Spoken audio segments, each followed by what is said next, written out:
Bonjour, je m'appelle Fabienne Petit, je suis professeure à l'UMR M2C à l'Université de Rouen et je suis chercheur associé à l'UMR Métis Sorbonne Université. Je travaille plus particulièrement sur le suivi des micro-organismes résistants aux antibiotiques dans les environnements aquatiques.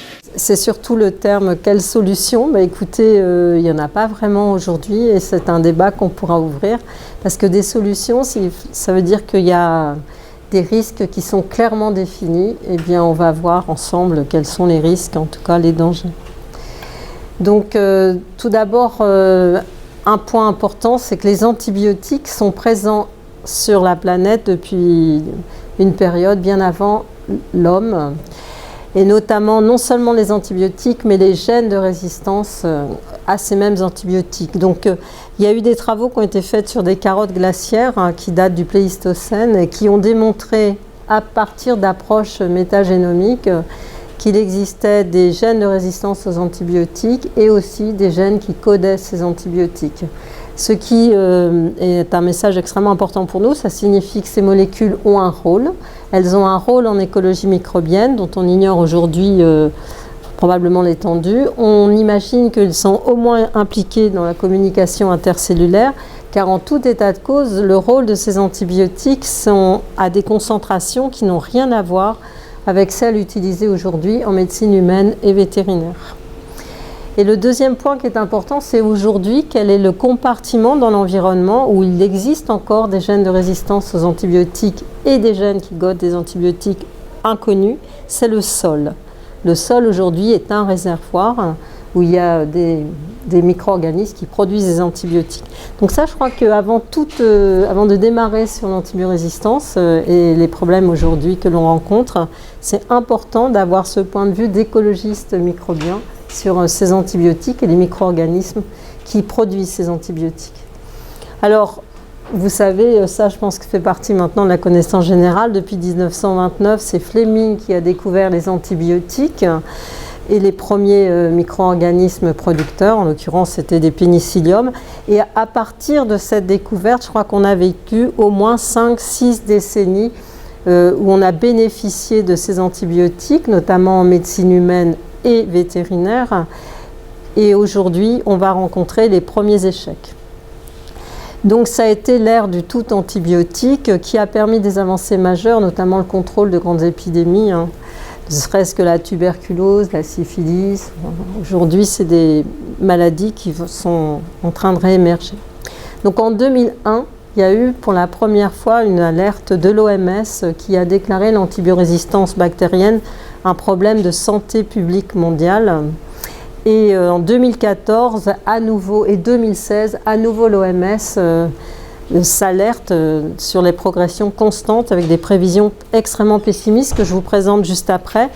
Et un point important, c'est qu'au niveau européen, on a fait aujourd'hui les bilans en termes de prescriptions. Et je crois que c'est important de s'apercevoir que 70% des prescriptions en antibiotiques concernent les animaux dans le cadre de l'élevage. Depuis 2000, il est interdit en Europe d'utiliser des antibiotiques comme agents probiotiques pour permettre d'avoir plus de viande. Mais il en demeure pas moins que les travaux qui ont été faits en 2017 montrent que c'est 70% de prescriptions à usage animal et 30% seulement chez l'homme.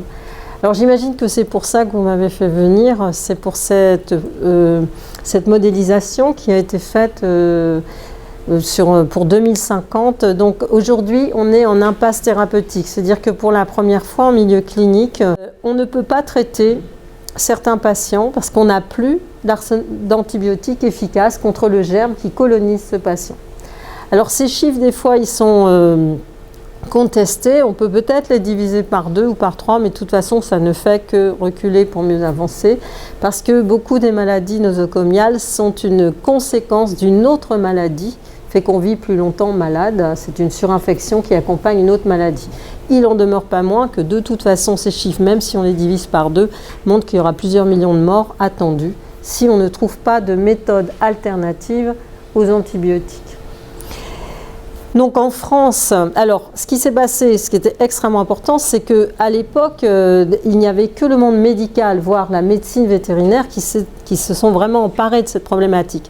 Et en 2014, c'est la première fois où l'OMS pose comme question, mais est-ce que l'environnement n'est pas responsable aussi de cette progression de l'antibiorésistance? Donc en France, il y a eu un moment extrêmement important, c'est qu'il y a eu un rapport qui s'appelle le rapport Carlet, qui est emblématique d'une démarche, je dirais, collective entre les différents domaines scientifiques, c'est-à-dire la médecine humaine, la médecine vétérinaire et pour la première fois les environnementalistes. Il se trouve que, c'est peut-être pour ça que vous m'avez fait venir, je représentais dans ce consortium l'eau. Parce qu'il y a très longtemps, au niveau de la zone Atelier Seine, on avait initié un travail sur un suivi justement de l'antibiorésistance dans l'eau. Alors, à l'issue de cette réflexion, il y a eu plusieurs mesures qui ont été prises et les organismes de recherche se sont aussi emparés de cette problématique, notamment les organismes qui ont en charge la recherche dans l'environnement. Donc il y a eu des projets d'observatoire santé-environnement repris dans la prospective du CNRS et qui fait partie de la mesure 19 de la feuille de route ministérielle. Il y a une revue systématique qui vient de paraître. Il y a un groupe de réflexion national qui a été piloté par l'INSERM où ont été associés des chercheurs de l'environnement. Une autosaisine de l'ANSES qui est encore en cours aujourd'hui, le JPI-AMR à l'échelle européenne. Et enfin, en 2019, la création d'un comité, d'un CSF santé antibiorésistance. Donc c'est en fait une interface avec les industries pour essayer de réfléchir à des alternatives pour remplacer des antibiotiques. Alors, si maintenant on se focalise sur le questionnement de ce séminaire, c'est savoir quel est le rôle de l'eau dans la dissémination de cette antibiorésistance. Donc, est-ce qu'elle est réceptacle? De toute façon, elle est le réceptacle, parce qu'elle peut être le vecteur de cette antibiorésistance. Donc, il faut bien redécomposer un petit peu la logique de cette contamination. En tout premier lieu, les bactéries antibiorésistantes sont sélectionnées chez l'homme et l'animal qui subissent une prescription d'antibiotiques. Ensuite, ces bactéries et les antibiotiques vont être rejetés dans l'environnement. On aura trois grandes voies. La première voie importante, c'est des stations d'épuration qui vont traiter les eaux urbaines notamment. On aura l'épandage avec l'utilisation de boues de stations d'épuration. Les élevages, donc des élevages quand ils sont intensifs, ont des stations d'épuration qui leur sont propres, mais on peut avoir toutes les zones pâturées et l'aquaculture. Voici les quatre grandes voies de contamination. À cela, il faut rajouter qu'il y a une station d'épuration. Si vous avez de raccorder des hôpitaux, alors là, vous allez avoir une augmentation de la contamination des rejets par des bactéries antibiorésistantes et les antibiotiques. Alors, une fois que c'est dans l'eau, au-delà de la contamination, évidemment, de la dissémination spatiale, que peut-il se passer? En quoi l'eau est un environnement qui pourrait participer à cette dissémination? Alors, on va s'intéresser tout de suite au devenir des antibiotiques et des bactéries antibiorésistantes. Je vais vous présenter tout à l'heure des points flash, des messages forts qui se passent dans l'eau. Et on va s'intéresser aussi au devenir de gènes d'intérêt et notamment les intérêts cliniques. Alors, on parle de dissémination. La dissémination, elle peut être spatiale, mais elle peut être aussi due à des transferts de gènes de résistance au sein des communautés microbiennes. Donc là, le transfert, ça peut être soit des plasmides, soit des éléments qu'on dit des éléments génétiques mobiles, notamment des transposons qui vont permettre de transférer ces gènes. Voilà. Et tous les environnements ne sont pas équivalents en termes de fréquence. Vous avez des environnements qu'on va considérer comme des hotspots, c'est-à-dire des environnements comme les rejets hospitaliers, comme des rejets d'exploitation agricole importante, où là vous allez avoir une concentration importante de gènes, des rejets permanents qui vont peut-être favoriser ces transferts de gènes aux bactéries autochtones. On considère que dans les rivières c'est moins intense et dans le sol, en dehors de tout impact humain, a priori, c'est moins fréquent. Donc, oui, on peut avoir des transferts de gènes dans des endroits qu'on appelle, nous, des hotspots, où ça peut être favorisé. Et quand on est dans l'environnement, à quoi ça sert d'avoir des gènes de résistance aux antibiotiques? Finalement, peut-être que la bactérie va les éliminer parce qu'il y a un coût génétique. En réalité, on sait aujourd'hui qu'il y a des facteurs favorables comme la contamination par les métaux, par des agents antimicrobiens comme les biocides, qui vont exercer une pression de sélection qui va permettre ou qui va favoriser le maintien de ces gènes dans l'environnement, alors que les concentrations d'antibiotiques, ce ne sont pas elles qui vont exercer réellement la pression de sélection. En réalité, ça va être le métal ou le biocide, parce que les gènes de résistance vont être portés par les mêmes supports, pour ceux qui ont fait un peu de génétique. Alors, une fois qu'on a dit ça, quels sont les marqueurs que l'on va utiliser? Quel outil peut-on utiliser pour suivre cette dissémination d'antibiorésistance dans l'environnement? Pour tout vous dire aujourd'hui, le débat est en cours. Dans le groupe de réflexion de l'ANSES, auquel je participe aussi, on va travailler, on va faire ces propositions. Alors, la première proposition, elle émane aussi de la littérature, puisque cette réflexion aujourd'hui, elle est à l'échelle internationale. Ça a été de considérer l'intégron clinique comme un marqueur possible, un marqueur génétique à suivre dans l'environnement. Les intégrons, ça permet une adaptabilité génétique à des micro-organismes, dont je vous rappelle qu'ils sont haploïdes. Alors, ces intégrons cliniques, ce sont des supports génétiques qui confèrent une multirésistance aux souches, et notamment les souches d'intérêt clinique. C'est-à-dire qu'en milieu hospitalier, c'est un vrai fléau, parce que les bactéries qui portent ces intégrons, elles ont des moyens d'enrichir leur génome.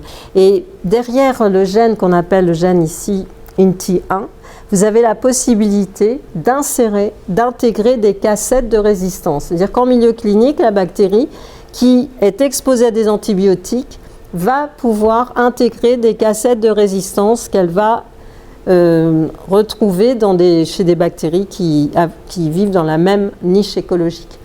Donc, c'est vraiment un fléau. C'est quand la bactérie résiste à un antibiotique, en général, elle résiste à plusieurs, avec un seul support génétique qui se transfère. Donc, il a été décidé de le suivre. Gillings a proposé, il lui a même donné un nom, il a considéré que c'était un contaminant xénogénétique.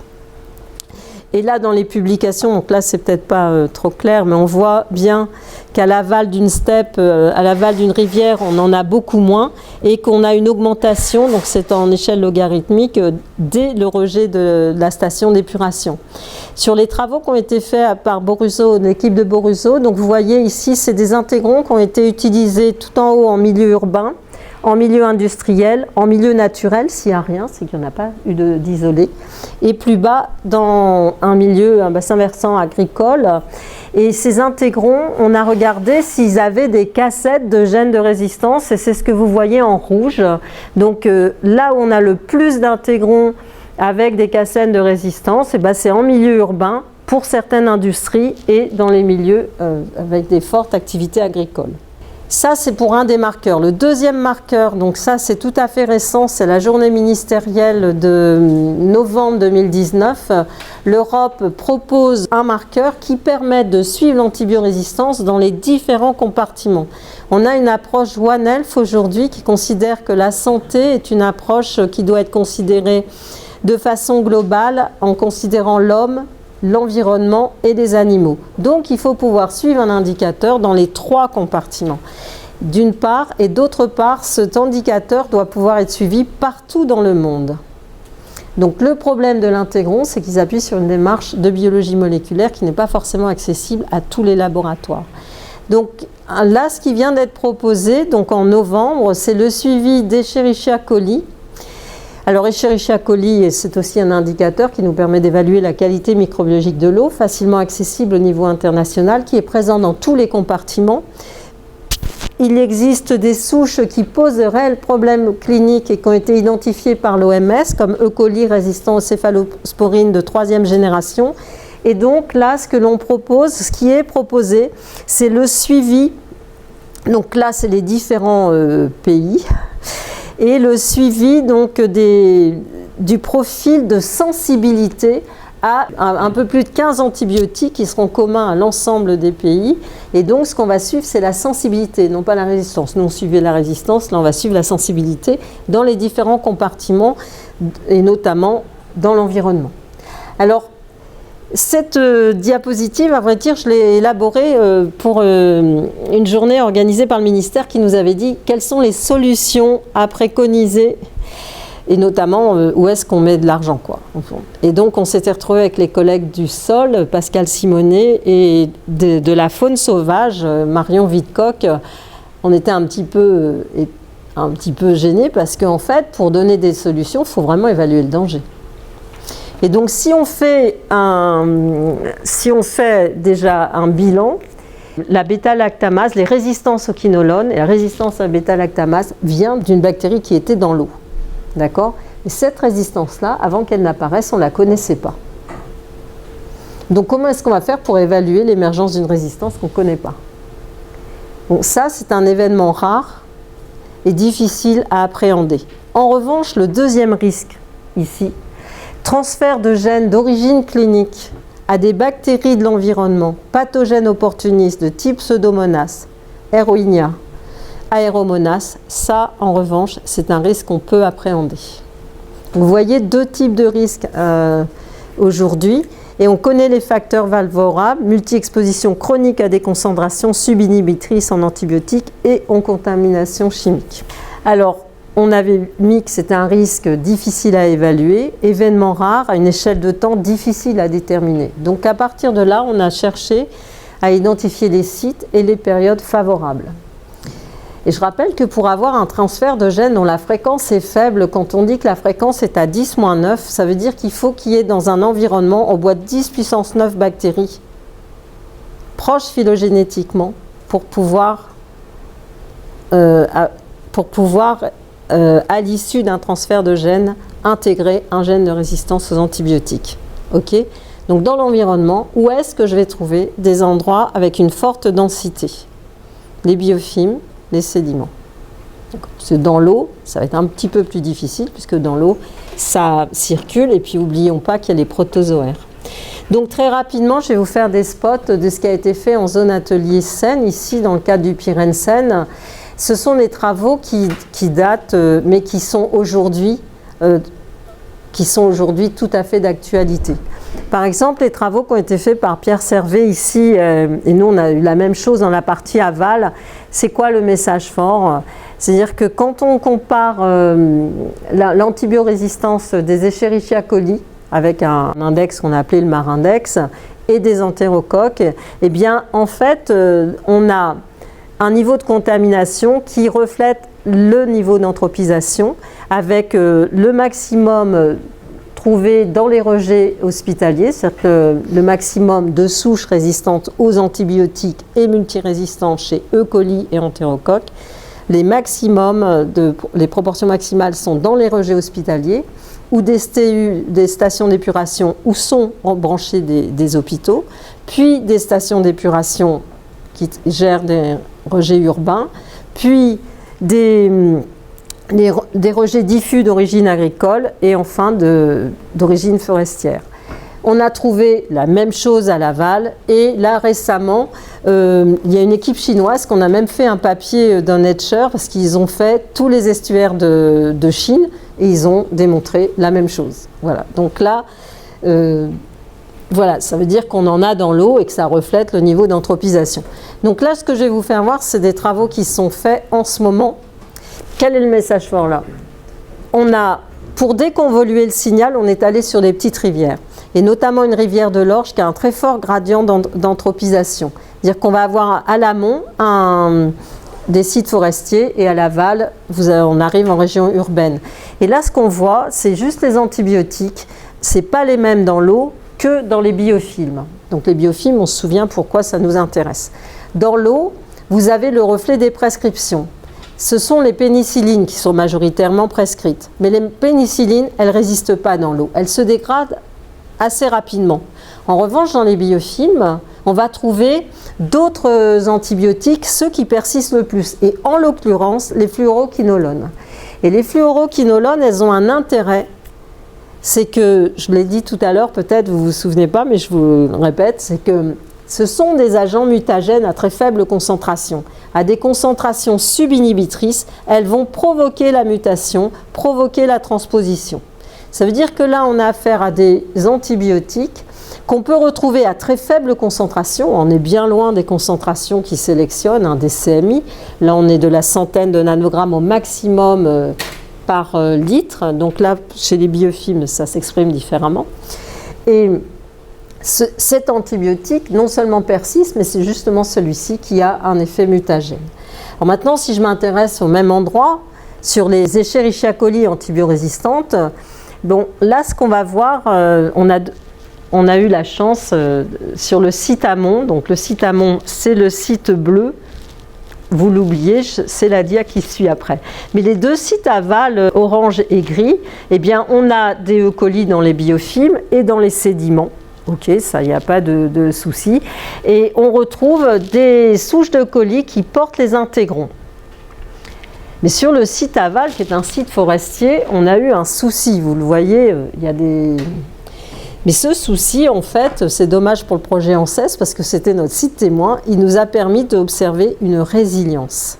En fait, il y a eu en juin dernier un accident majeur, un événement pluvieux extrême qui a été utilisé au niveau médiatique avec pas mal d'inondations. Et il y a eu une rupture de canalisation. Rupture de canalisation, contamination de ce site témoin. Et nous, on l'a évidemment vu immédiatement.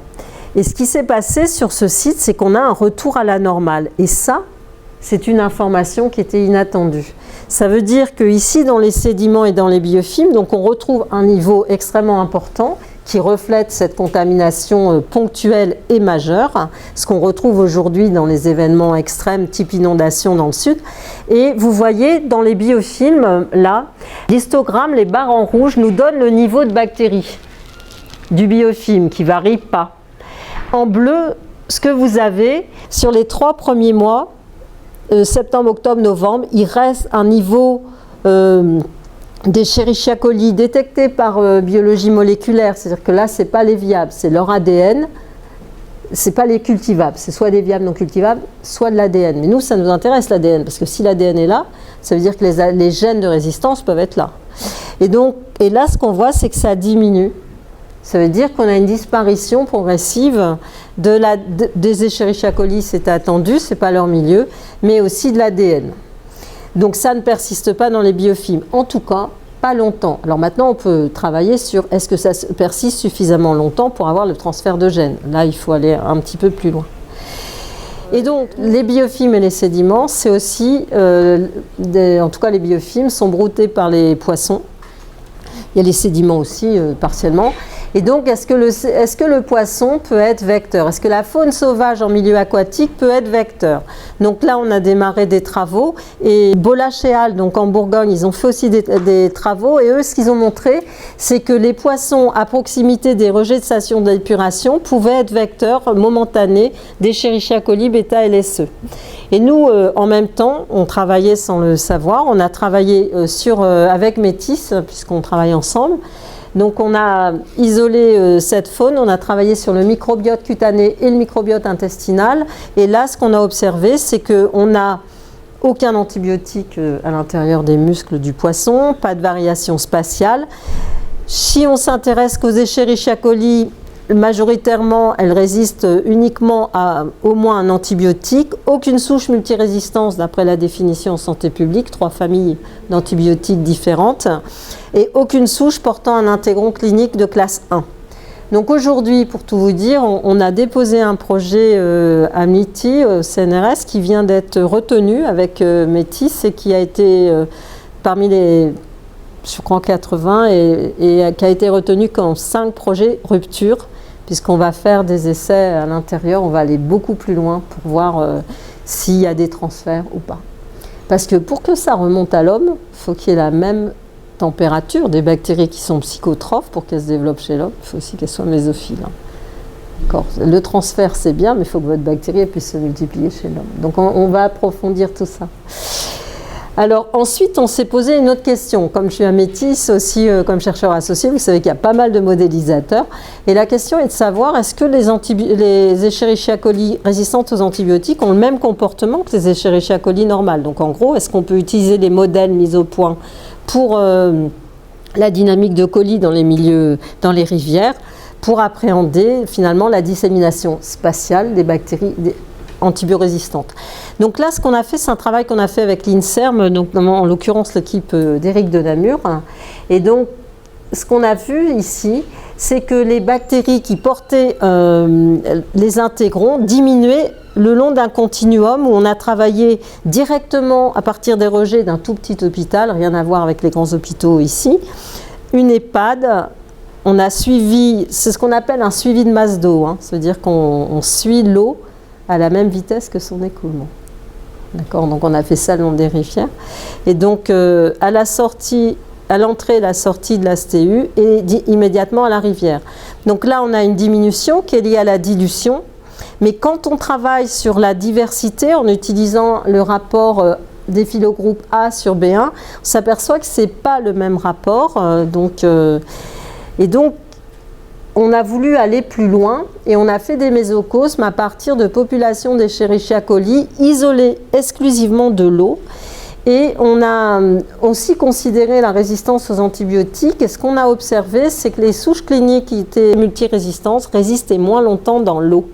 Là aussi, c'est un point important. Alors, pas toutes, mais les souches cliniques, en tout cas, résistent moins longtemps, ce qui explique le résultat précédent. Donc ça, ce sont des éléments à prendre en considération. Et puis, pour terminer dans l'environnement, on a considéré la persistance des gènes et des antibiotiques dans des archives sédimentaires dont 2 ont été prélevées. L'une a été prélevée ici à Boifle.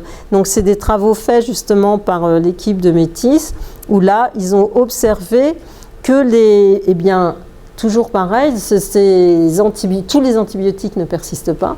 Ceux qui persistent notamment, ce sont les quinolones et la sulfaméthoxazole. Donc on se rappelle que les quinolones pour nous ont un intérêt particulier et on les voit apparaître en fonction de des dates de prescription. Sur une autre carotte, là, on a travaillé sur l'intégron et en ce moment, elle est analysée sur Métis. Comme ce sont des archives sédimentaires, on les a congelées. Elles sont d'ailleurs disponibles pour la communauté des scientifiques. Et donc là, ce que l'on a observé, nous, c'est que les intégrons d'origine clinique, on ne les observe que dans les horizons correspondant aux dernières années. Donc si on fait un calcul, ça veut dire que ça resterait au plus 4 ans dans les sédiments.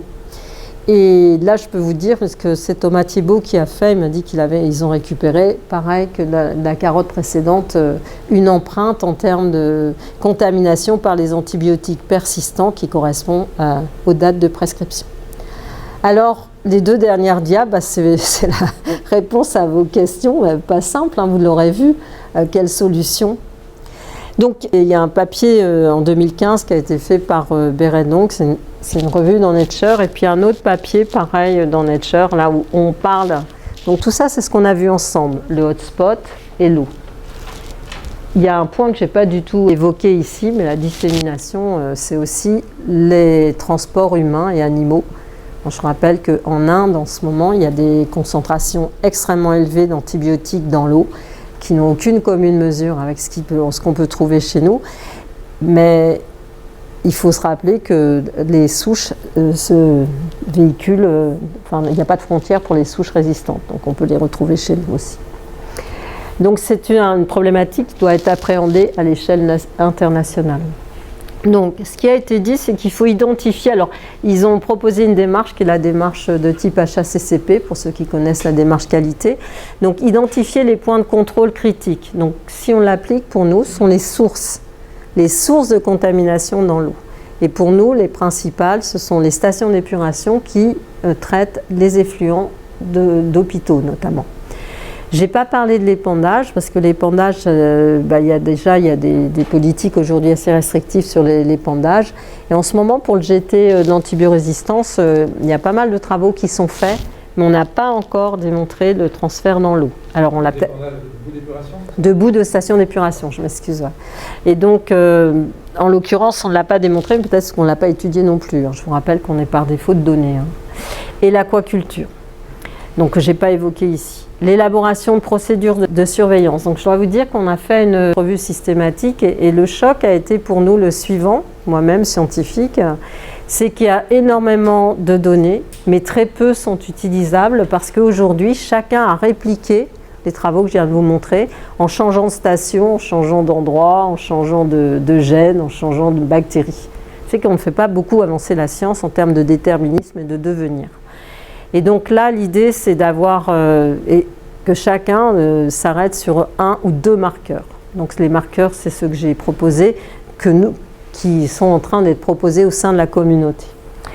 Enfin, un point important, ce serait des procédés technologiques qui permettent de limiter cette contamination au niveau des principales sources. Donc en sachant qu'on ne peut pas recommander d'avoir une eau qui sort des stations d'épuration qui ait le même niveau de pureté que l'eau à destination de consommation humaine. Là, je pense que c'est pas raisonnable quand même. Tu vois.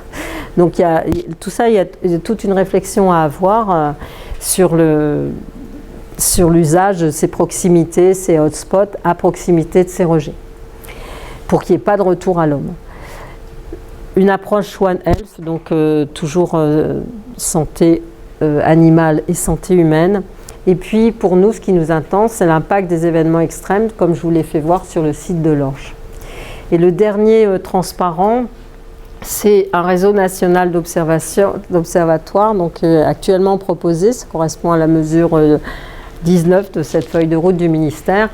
Il faut en fait, à notre goût, du comité des scientifiques, évaluer les conditions limites de résilience du milieu. Parce que les bactéries, normalement, disparaissent dans le milieu. À partir de quel moment on n'a plus de résilience ? Par exemple, à la sortie d'une station d'épuration, vous avez en permanence la contamination. Donc là, vous n'allez pas résilier puisque vous avez un rejet permanent. Et puis l'impact des événements extrêmes, donc les hot moments et les hotspots. Hotspot, c'est l'endroit. Donc c'est des approches globales qui doivent associer les prescripteurs médicaux et vétérinaires, les institutionnels, ceux qui gèrent les stations par exemple, ou les industries pharmaceutiques, les gestionnaires et les associations.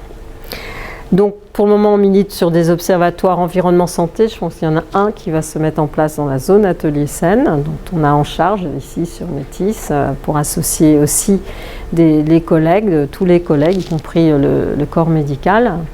Et il y a le SHS aussi important. J'ai cité, donc c'est des sites ateliers du CNRS, il y en a aussi de l'INRA, j'ai rappelé, il y a un site atelier national CIPIBEL. Voilà. Donc l'idée c'est d'avoir des suivis spatio-temporels de ces marqueurs, donc je pense que là on a avancé sur les marqueurs, en parallèle au suivi des paramètres abiotiques. L'eau, elle a une histoire, l'eau.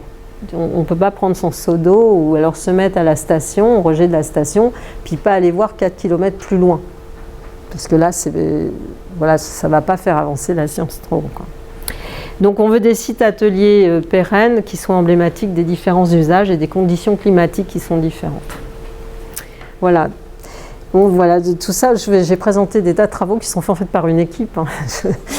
Donc là, les microbiologistes d'M2C sont en réseau maintenant et associés avec les chimistes, les écotox et les hydrologues de l'UMR Métis. Je pense que c'est... Voilà, donc ça c'est l'ensemble des travaux que l'on fait sur cette thématique et nos partenaires. Voilà.